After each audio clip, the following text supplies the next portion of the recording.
We are looking at how to pronounce this word as well as how to say more interesting and often mispronounced words, some of the most mispronounced ones as well, in fact, in English, so make sure to stay tuned and consider subscribing for more learning. How do you say it?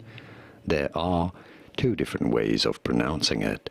In British English, this is usually said as defibrillator, defibrillator. In American English, however, it is usually said as defibrillator, defibrillator in American English versus defibrillator in British English. And now you know. Did you get this? Was this any helpful? Let me know in the comments and by using the like button. Thank you kindly for your support. More videos on how to pronounce more interesting words and names whose pronunciations aren't always obvious. I'll see you there to learn more. Thanks for watching.